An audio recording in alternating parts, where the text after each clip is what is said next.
क्लिफ्टन नीलम colony में घर की दीवार गिर गई। मलबे तले दबकर 18 साल लड़की जाँ बहक हो गई। 40 साल खातून जख्मी। रेस्क्यू टीम ने लाश और जख्मी खातून को अस्पताल मुंतकिल कर दिया। क्लिफ्टन नीलम कॉलोनी में घर की दीवार गिर गई है। मलबे तले दबकर 18 साल लड़की जाँ बहक हो गई है और 40 साल खातून जख्मी हुई हैं। रेस्क्यू टीम ने लाश और जख्मी खातून को अस्पताल मुंतकिल किया गया है। अफसोसनाक वाक़या पेश आया है क्लिफ्टन नीलम कॉलोनी गला नंबर 13 अलहुदा मस्जिद के पास। घर की दीवार गिर गई है। एक खातून जाँ बहक जबकि एक खातून जख्मी हुई हैं। जाँ बहक खातून की शनाख्त 18 साल अलमास के नाम से हुई है जबकि जख्मी खातून की शनाख्त 40 साल सुगरा के नाम से हुई है। उसामा मलिक ने हमें ज्वाइन किया है। उसामा, अपडेट कीजिएगा इस पर।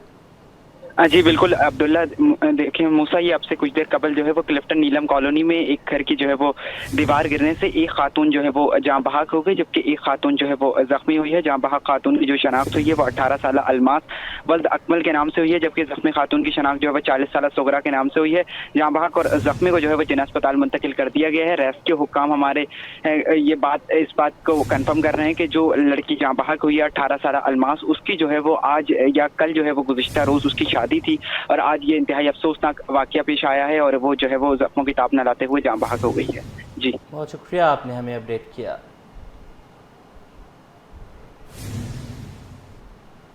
दरियाए सिंध पर कैनाल निकालने के खिलाफ तलबा भी मैदान में आ गए। SM लॉ कॉलेज के तलबा और वकला की दरियाए सिंध से नहरें निकालने के खिलाफ रैली। कराची प्रेस क्लब पर एहतजाज के दौरान वकला ने नहरों की तामीर को फौरी तौर पर रोकने का मुतालबा कर दिया। तफसीलात इस रिपोर्ट में। पानी की तकसीम नामंजूर, वकला और तलबा सरापा एहतजाज। SM लॉ कॉलेज के तलबा की दरियाए सिंध से नहरें निकालने के खिलाफ रैली। हुकूमत के मंसूबों के खिलाफ सख्त नारेबाजी। फौरी तौर पर नहरों पर काम रोकने का मुतालबा कर दिया। कराची प्रेस क्लब के बाहर एहतजाज किया गया।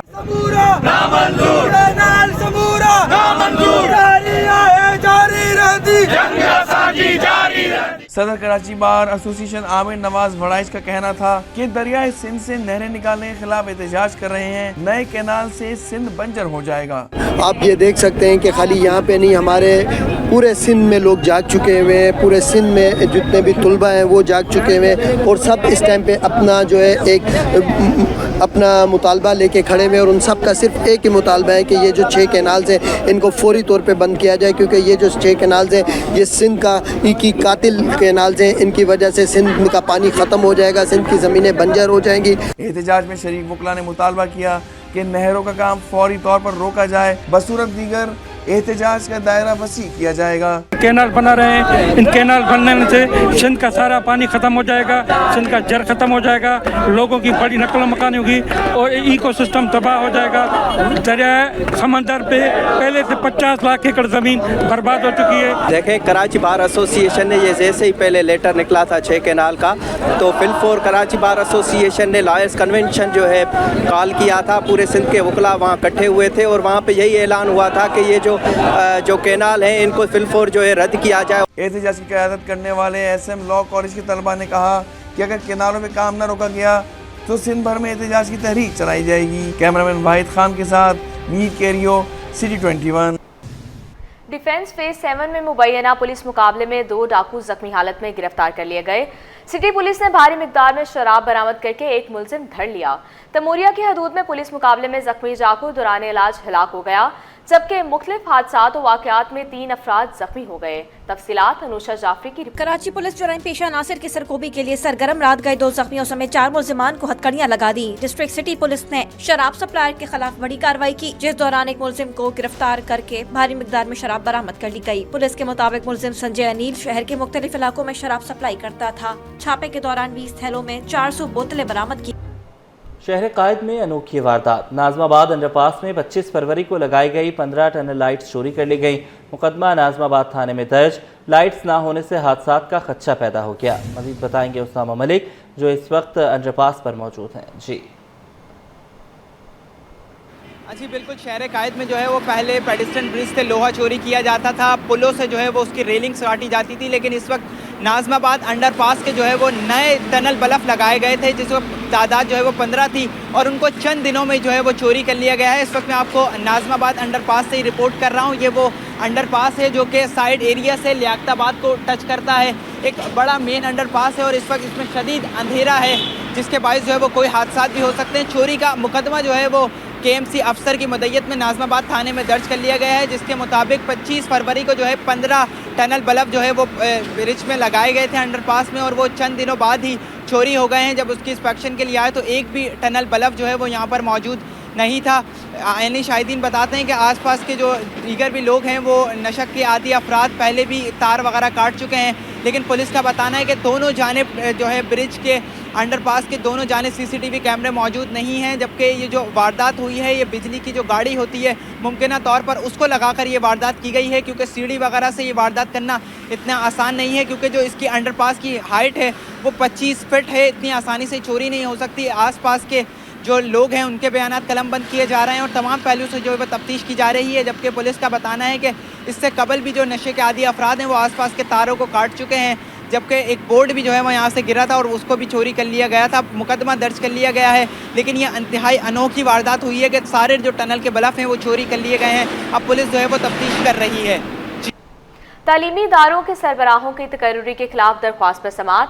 अदालत ने तकर्रुरी के लिए मंजूर करदा उम्मीदवारों की तालीमी काबिलियत की तफसीलात तलब कर ली। तकर्रुरी का अमल रोकने के खिलाफ जुबानी सतह मुस्तरद कर दी गई। मजीद तफसीलात जानते हैं मुमताज़ जमाली से। जी मुमताज़। बिल्कुल देखिए जी, इसमें जो तालीमी इदारों के सरबराहान हैं उनकी तकर्रुरी से मुतल्लिक दरख्वास्त जो है वो सिंध हाई कोर्ट में दायर की गई है, जिस पर अदालत ने इस मुतल्लिक जो तफसीलात हैं वो रिपोर्ट है वो भी हुकाम से तलब की है। इसमें दरख्वास्त गुजार ने मौक़िफ़ अख्तियार किया है कि जो है सूबे भर में जो तालीमी इदारों में जिसमें इंटरमीडिएट बोर्ड और दीगर में तकर्रियों के जो शफाफियत को नज़रअंदाज किया गया है। तकर्रियाँ मेरिट के बजाय पसंद और नापसंद की बुनियाद पर की जा रही हैं, जबकि तकर्री बोर्ड के एक उम्मीदवार के घर पर भी जो है खुद गए थे। उन्होंने ये भी इल्ज़ाम लगाया कि ऐसा उम्मीदवार को भी नामजद किया गया है जिसके पास इनका डोमिसाइल भी नहीं है। जस्टिस फैसल कमाल ने रिमार्क दिए कि हुकूमत प्रोसेस शफाफ रखे तो ऐसे मसाइल पैदा ना हो, लिहाजा अदालत ने तकर्रुरी के लिए मंजूर करदा उम्मीदवारों की तहलीमी काबिलियत की तफसीलात तलब कर ली है। जी ठीक है, बहुत शुक्रिया, आपने हमें अपडेट किया। महकमा अक़लियती अमूर में ग्रेड 19 के अफसरान के तकर्रुर तबादले। महकमा कानून और पार्लिमानी अमूर में मुलाजमीन की अगले ग्रेड में तरक्कियाँ, नोटिफिकेशन जारी कर दिए गए। महकमा अक़लियती अमूर में ग्रेड 19 के अफसरान के तकर्रुर तबादले। महकमा कानून और पार्लिमानी अमूर में मुलाजमीन को अगले ग्रेड में तरक्कियाँ दे दी गई। बात करेंगे आज़ाद नहुड़ियों से, अपडेट कीजिएगा।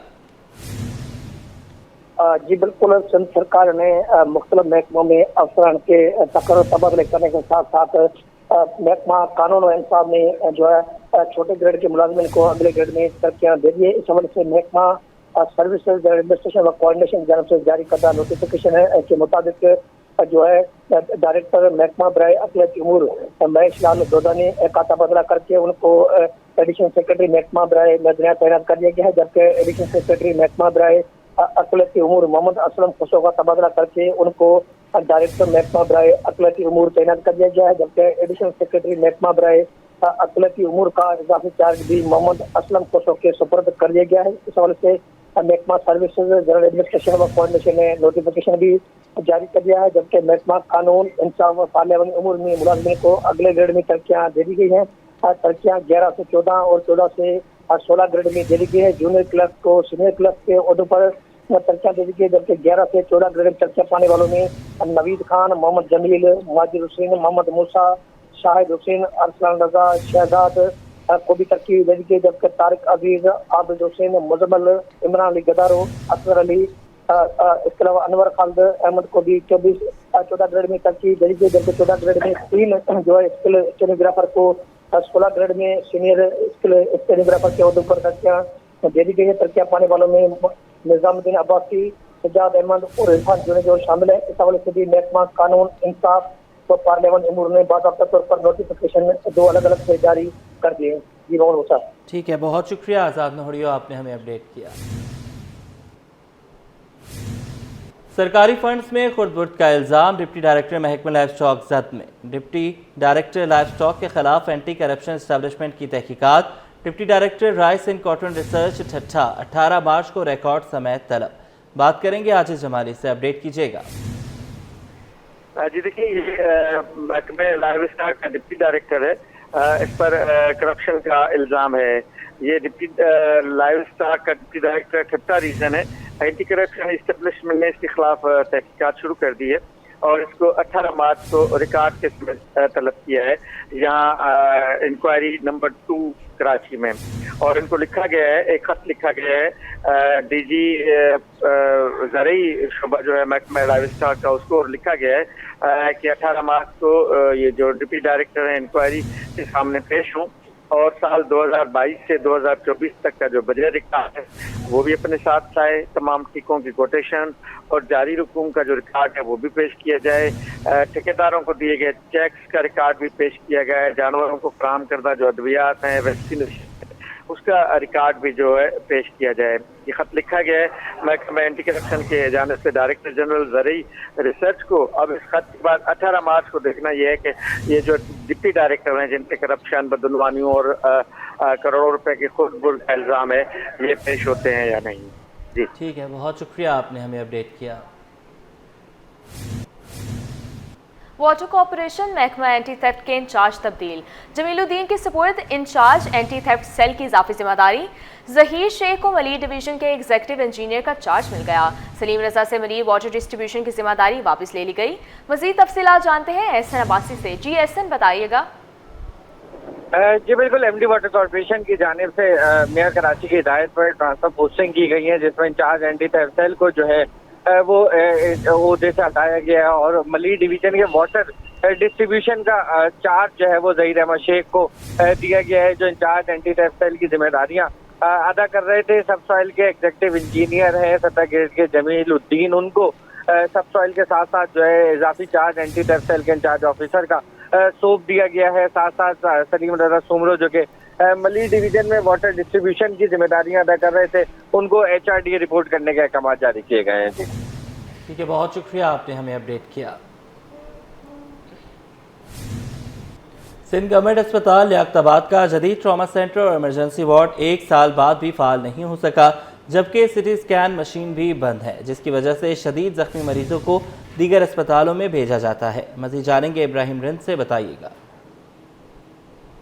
बिल्कुल, इस वक्त हम मौजूद है सिंध गवर्नमेंट अस्पताल लियाकताबाद में, जहां पर गुज़श्ता बरस 11 फरवरी 2024 में जदीद एमरजेंसी और ट्रामा सेंटर में आग लगी थी और धमाका हुआ था, जिसके बायस 5 मुलाजमीन जो है वो जलकर शहीद हो गए थे और एमरजेंसी को मुकम्मल तौर पर बंद कर दिया गया था, क्योंकि यहाँ पे मशीनरी भी जल गई थी, वायरिंग भी जल गई थी और इस हवाले से जो एमरजेंसी है उसको आर्जी तौर पर दूसरे कमरे में शिफ्ट करके वहाँ पे तिबी इमदाद देने की सहूलत मौजूद है। लेकिन जो जदीद एमरजेंसी और ट्रामा सेंटर था, यहाँ पर इस शोबे को मुकम्मल तौर पर बंद कर दिया गया, ताला लगा के। हमारे कैमरा मैन दिखा सकते हैं कि ये एमरजेंसी ट्रामा सेंटर है, जिसमें शोधा साना 11 फरवरी 2024 लिखा हुआ है, सिंध गवर्नमेंट अस्पताल लियाकताबाद है, जिसके अंदर अब्दुल सत्तार अहमद, आसिफ इरफान, काशिफ अली खान, महेश अर्जन कुमार और अब्दुल हसीब 5 मुलाजिमी जो है इस वाक़े में शहीद हुए थे। और इस हवाले से अभी तक 1 साल गुजरने के बावजूद भी इस ट्रामा सेंटर को मुकम्मल तौर पर फ़ाल नहीं किया जा सका, जिसकी वजह से मुख्तलिफ हादसात में ज़ख्मी होकर आने वाले मरीज़ों को यहाँ पर तिबी इमदाद नहीं दी जा रही, क्योंकि यहाँ पर CT स्कैन भी था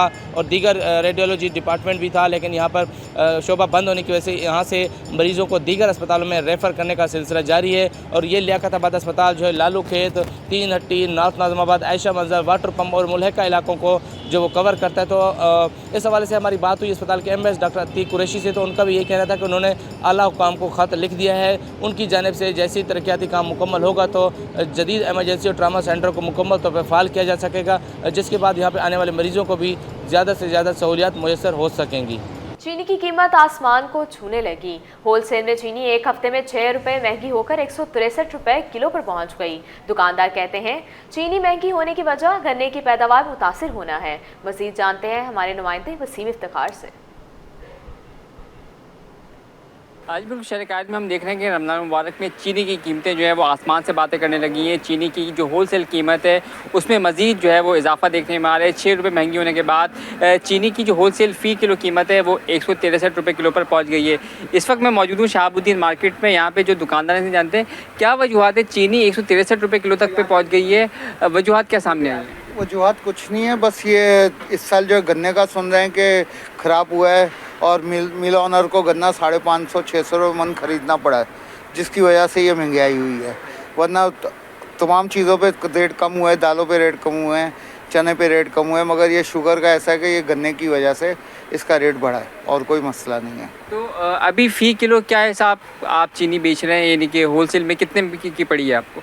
अभी 163 रुपये में मिलेगी, 165-66 बिकेगी, ये दाम बिकेगी। अब क्या करें, मजबूरी है, लेना तो है, बेचना भी है, काम करना है, और कोई मसला नहीं है।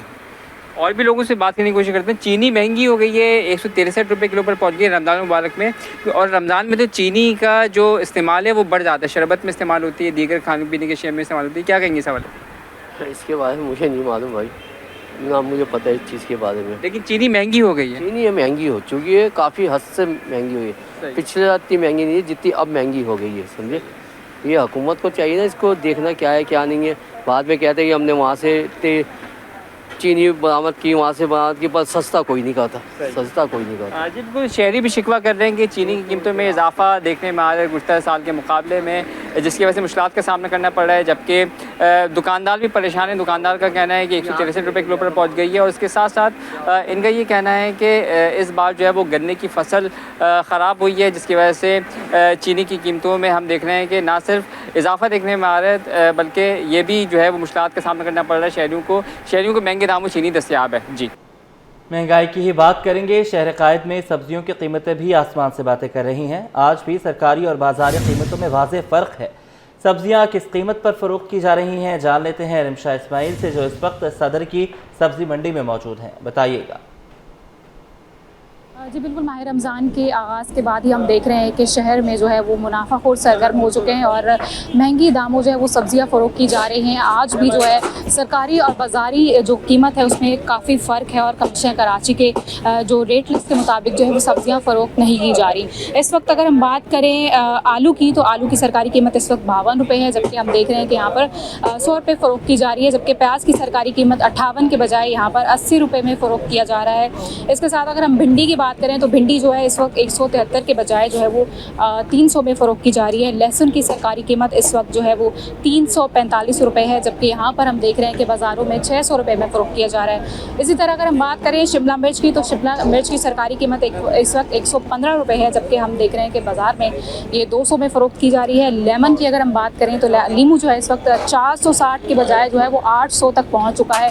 और पालक की बात करें तो 58 रुपये के बजाय इस वक्त जो है 80 रुपये में फ़रोख्त की जा रही है। इस वक्त हम देख रहे हैं कि जो सरकारी रेट के मुताबिक है, बाज़ार में वैसा बिल्कुल भी जो है वो सेल नहीं किया जा रहा, और दुगनी कीमतें हम देख रहे हैं। तो लिहाजा चाहिए कि कमिश्नर कराची को चाहिए कि फ़ौरन जो यहाँ पर आएँ, विज़िट करें और देखें कि यहाँ पर सब्जियों की कीमतें किस कदर जो है वो महंगे दामों सब्जियाँ बेची जा रही हैं।